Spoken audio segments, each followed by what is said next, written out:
2025년 마지막 주일입니다. 올해는 우리 교회가 직분자도 세우고 또 새로운 가족들도 많이 늘어나서 성장을 이룬 한 해였습니다.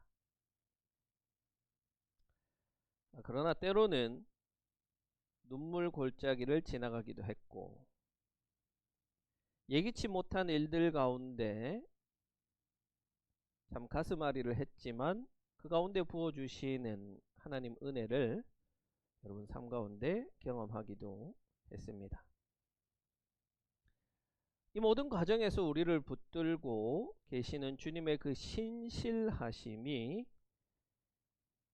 이 자리까지 우리를 인도했음이라고 고백할 수밖에 없습니다.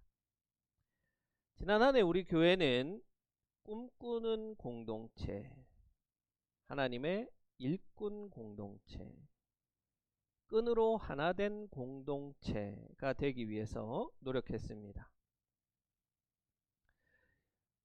2025년 마지막 주일을 맞은 우리는 우리에게 베푸신 은혜에 감사하고 하나님께서 우리에게 주신 이 비전들을 잘 이루어냈는지 돌아보는 시간을 가져야 할 것입니다.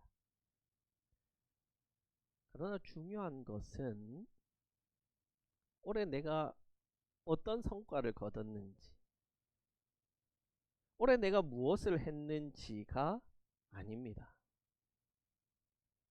중요한 것은 하나님이 우리 공동체를 어떻게 이끄셨는지, 하나님이 내 삶에 어떻게 역사하셨는지, 그리고 우리는 그 역사에 잘 응답했는지 그것을 확인해 봐야 됩니다. 지난날을 돌아보아 베푸신 은혜를 확인하고 그 은혜를 발판 삼아 새로운 한 해를 희망으로 열어가는 북삼 초대교회 성도들이 되기를 간절히 축원합니다. 먼저 우리는 꿈꾸는 공동체였습니까? 시편 기자는 오늘 말씀에서 이렇게 고백합니다. 우리 시 9편 18절 말씀을 같이 한번 읽어봅시다. 시작. 그러나 가난한 사람이 끝까지 잊혀지는 일은 없으며 억눌린 자의 꿈도 결코 헛되지 않을 것이다. 아멘. 저는 평생을 이 말씀을 붙잡고 살아왔습니다. 언제나 이 말씀을 읽으면 가슴이 참 뭉클함이 있어요. 하나님께서는 가난한 사람을 절대 잊지 않으십니다. 그 말은 돈이 없는 사람을 언젠가는 부자가 되게 해주신다는 말입니까? 그건 아니죠. 여기서 가난은 경제적 빈곤만이 아니라 도저히 자기 힘으로 버틸 수 없어서 하나님께 매달릴 수밖에 없는 그 모든 상황들, 그 모든 존재들을 가리킵니다. 인간은 그렇잖아요. 내 삶의 모든 것이 만족스럽고 좋아요. 행복해요. 이 정도면 됐다. 그러면 하나님을 찾지 않습니다. 하나님이 필요가 없잖아요. 나 혼자 잘 되는데 하나님 없어도 이만하면 괜찮은데 굳이 하나님을 찾을 필요가 없죠. 그에 반해서 내가 실패하고 문제가 해결될 기미가 보이지 않고 내가 도무지 손이 쓸 수 없을 때가 돼서야 하나님을 찾습니다. 그런데 만약에 사람이라면 어떻습니까? 어떤 친구가 잘 살아요. 잘 살 때는 나를 아는 체도 안 해요. 연락도 안 하더니 지가 힘들어지고 어려워지니까 연락이 와서 도와달래요. 그러면 여러분 어떻게 하시겠어요? 이게 나 무시하나? 이게 나를 봉으로 하나? 그러잖아요. 그러나 우리 하나님은 그게 아니라는 거예요. 그럼에도 하나님은 그 사람을 잊지 않고 도와주신다는 거예요. 우리는 그 희망이 있잖아요. 저는 그 희망을 평생 붙들고 살아왔습니다. 하나님은 가난한 자를 절대 잊지 않으신다. 그 희망은 미래에 대한 꿈으로 이어지는 겁니다. 희망 없이는 꿈꿀 수도 없는 거예요. 희망이 없는데 무슨 꿈을 꿉니까? 희망이 있는 자만이 꿈을 꾸는 거예요. 그리고 꿈꾸는 자는 희망을 가지고 미래를 향해서 나아가는 겁니다. 이게 믿는 자의 삶이고 교회 공동체의 방향이에요. 우리는 하나님 때문에 희망이 있고 꿈꿀 수 있고 꿈꿀 수 있기 때문에 또 희망이 있습니다. 물론 꿈을 꾼다고 희망을 가진다고 모든 것이 다 내 마음대로 내 꿈대로 이루어지지는 않겠죠. 기도했는데도 변화가 더디고 애를 썼는데도 결실이 보이지 않고 사람과의 관계나 현실의 문제가 우리 마음을 무겁게 만들기도 합니다. 그런 우리에게 하나님은 이 말씀으로 그 마음을 정리하게 하십니다. 너희의 희망은 사라지지 않았어. 우리는요, 이 희망을 성과로 확인하고 싶어 합니다. 눈에 보이는 무엇으로 정의하고 싶어 하고 바로 증명되기를 원합니다. 그러나 성경은요, 우리에게 희망이라는 것은 성과와 증명이 아니라 믿음이라고 말씀하세요. 히브리서 기자가 이렇게 고백하죠. 믿음은 바라는 것들의 옛날 버전으로 하면 실상이요. 이렇게 하는데요. 새 번역에서는 확신이요. 확신이요. 보이지 않는 것들의 증거입니다. 우리가 하나님을 믿는 한 우리의 꿈과 희망은 확신이에요. 장차 이루어 가실 하나님의 계획들에 대한 증거입니다. 뭐가요? 우리의 꿈이, 우리의 희망이 하나님의 일하심의 증거라는 거예요. 그러니 우리는 희망을 놓지 않고 꿈을 잃지 않고 계속해서 꿈꾸며 희망을 가지며 여러분의 삶을 살아가십시오. 내년에도 하나님은 우리의 꿈을 통해서 우리가 가진 그 희망을 통해서 믿음을 통해서 하나님은 일하실 것입니다. 두 번째로 여러분은 하나님이 기뻐하시는 일꾼으로 살았습니까? 고린도전서 말씀을 우리 같이 한번 읽어 봅시다. 시작.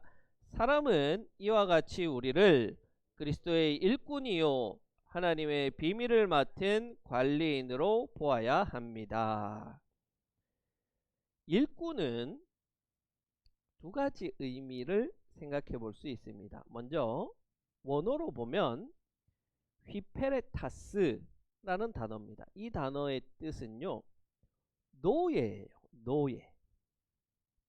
돈을 주고 쓴 일꾼이 아니고 노예를 가리키는 단어입니다.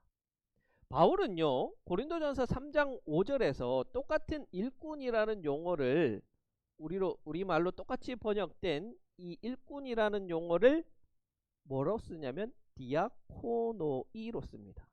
디아코노이가 뭐예요? 집사예요. 집사. 우리가 집사로 번역합니다. 봉사자. 그런데 이 4장 1절에서는요, 의도적으로 휘페레타스라는 용어를 쓰는 거예요. 노예다. 여러분, 최고의 노예는 시키는 걸 잘하는 게 최고의 노예입니다. 딴 생각하지 않고 주인이 시키는 걸 잘 해내는 게 최고의 일꾼이에요. 요셉이 이집트로 팔려갔을 때 주인이 너무 좋아했습니다. 요셉을 너무 사랑했어요. 어딜 가든 사랑을 받았습니다. 왜? 맡기는 일마다 잘하니까. 처음에는 가정의 살림을 책임지는 그런 총무로 세웠더니 잘했어요. 그러니까 좋아했죠. 그러다가 나중에 감옥에 갔어요. 감옥에 살림을 맡기니까 그것도 잘했어요. 그러니까 또 높여줍니다. 나중에는 애굽의 총리가 돼서 나라의 살림을 맡습니다. 그것도 잘 해내서 백성들의 생명을 구했죠. 노예는요, 시키는 걸 잘하는 게 최고예요. 여러분은 하나님이 시키는 걸 잘 했습니까? 그러면 하나님이 시키는 걸 잘 했나 안 했나 어떻게 알 수 있을까요? 달란트 비유에서는 하나님이 어떤 종에게는 5달란트, 어떤 종에게는 3달란트, 어떤 종에게는 1달란트를 줍니다. 5달란트 남긴 종은 잘했다. 3달란트 남긴 종은 좀 덜 잘했다. 1달란트 받은 종이 만약 가서 1달란트를 남겼다 합시다. 그러면 이 종은 배드, 좀 잘못했다. 하나님이 이렇게 우리의 성과를 수치로, 여러분이 하나님의 말씀대로 살았다는 것을 수치로 알 수 있나요? 예를 들어서 올해 예배를 한 번도 안 빠지고 왔다. 그러면 잘했다. 하나님이 100점. 올해 한 10번 빠졌습니다. 중간. 올해 많이 빠졌습니다. 배드. 헌금. 올해 500만원 이상 했습니다. 잘했다. 성과로 우리가 이걸 알 수 있어요? 한 가지 분명한 사실은요, 하나님은 우리를 성과로 판단하시지 않는다는 거예요. 수치로 판단하지 않는다는 겁니다. 그럼 뭐로 판단하시냐면 충성으로 판단하십니다. 회사와 사회에서는요, 성과를 요구하죠. 수치로 보여줘야 됩니다. 얼마나 회사에 많은 이익을 가져다 주었느냐로 연말에 평가에서 뭘 줘요? 성과급 주잖아요. 그렇죠? 교회는 달라요. 하나님 나라는 달라요. 하나님은 절대로 여러분에게 성과를 요구하지 않으십니다. 몇 명을 전도했니? 헌금을 얼마를 했니? 예배에 얼마나 많이 나왔니? 성경을 몇 번 읽었니? 이 모든 수치로 계산되는 성과는 하나님 나라와 아무런 상관이 없어요. 그래서 저는 교회를 개척하고 단 한 번도 구주에 몇 명이 예배 드렸나를 헤아려 본 적이 없습니다.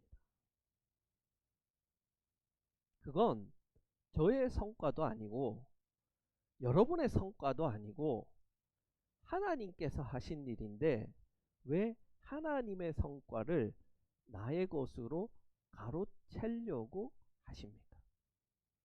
하나님은요, 여러분이 얼마나 큰 일을 했는지, 얼마나 많은 일을 했는지, 얼마나 대단한 일을 했는지가 아니라 맡긴 그 자리를 끝까지 충성으로 감당하고 있는지를 중요하게 여기신다는 거예요. 그게 노예의 일인 거예요. 노예에게 뭐 대단한 거를 기대하겠습니까?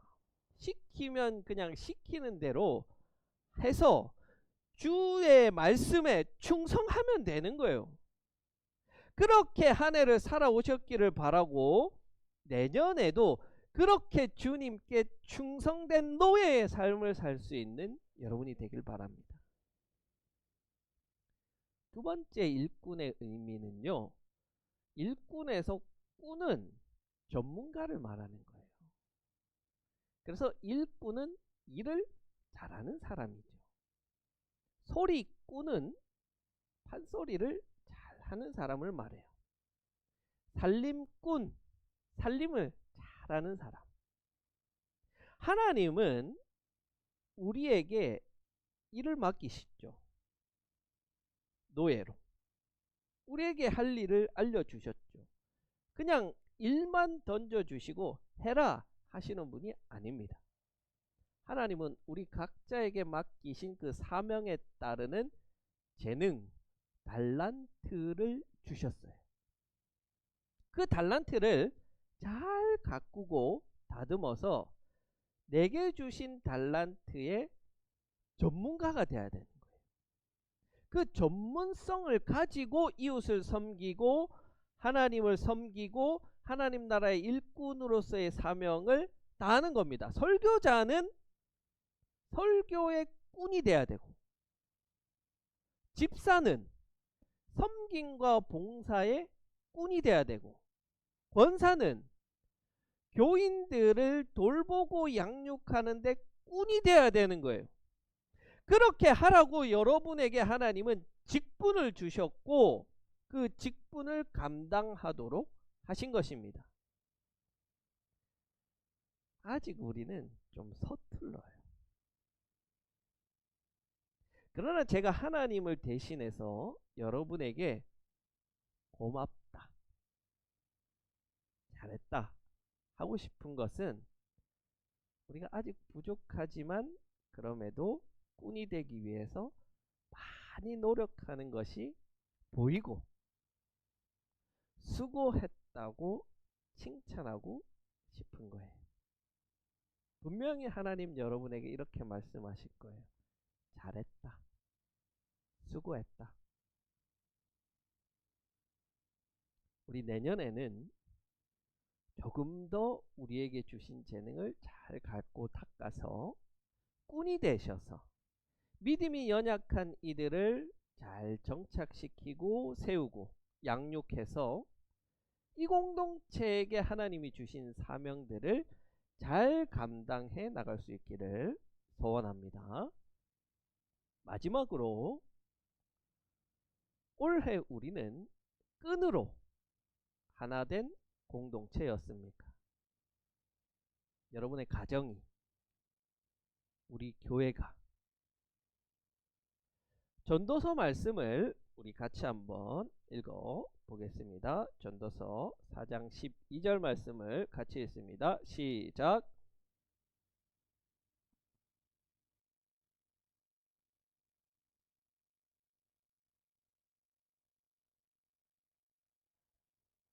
아멘. 여러분, 우리가 나무젓가락 하나를 부러뜨리는 것은 쉬운 일이죠. 그런데 이것을 합쳐서 두 개를 부러뜨리는 것은 좀 어렵지만 할 수 있습니다. 세 개를 합쳐서 부러뜨리는 것은 굉장히 어려운 일이죠. 더 많은 사람이 한 마음으로 똘똘 뭉칠 때 어떠한 외부의 어려움이 와도 견뎌낼 수 있고 어떠한 상황이 와도 맞설 수 있습니다. 공동체가 무너지는 건 외부에서 오는 공격이 아니라 내부에서 일어나는 분열이 공동체를 무너뜨립니다. 다른 교회와 설교가들은 아주 웃긴 이야기를 해요. 무슨 이야기를 하냐면, 동성애가 교회를 무너뜨린다, 이슬람이 교회를 무너뜨린다, 이단이 교회를 무너뜨린다. 천만에요. 그런 것들은 하나님의 공동체인 교회를 무너뜨릴 수 없어요. 교회가 넘어지는 건요, 내부적으로 싸우고 다투고 분열하고 마음이 하나 되지 못할 때 교회가 넘어지는 거예요. 가정이 깨지는 게 외부의 문제 때문에 깨집니까? 아니에요. 그 어떤 외부의 문제가 와도 부부와 자녀가 한 마음이 되어서 문제에 맞서면 절대 무너지지 않습니다. 절대 깨지지 않습니다. 아시겠어요? 결혼 전문가인 제가 하는 이야기니까 믿어도 됩니다. 그런데 부부 사이에 신뢰가 깨지고 부모와 자녀 사이에 믿음이 사라지면 그 공동체는, 그 가정은 깨지는 거예요. 아무리 돈이 많아도, 아무리 외적인 것이 좋다고 하더라도 내부적으로 하나 되지 못하면 깨지는 거예요. 올해 우리 교회 공동체에게 베푸신 가장 큰 하나님의 은혜는 그래도 우리는 끊어지지 않았다. 여전히 우리는 하나다. 여러분의 가정이 하나다. 우리 교회 공동체가 하나다. 이게 가장 큰 은혜예요. 한 해 동안 살아오면서 얼마나 많은 오해가 있었습니까? 속상한 일이 있었습니까? 걸어가는 속도가 다릅니다. 누군가는 지쳐 있어도 우리는 끊어지지 않았습니다. 여전히 성령의 줄로 우리를 하나로 꽁꽁 묶어서 하나 되게 합니다. 김용임이라는 가수 아세요? 김용임이 부른 찬양이 있잖아요.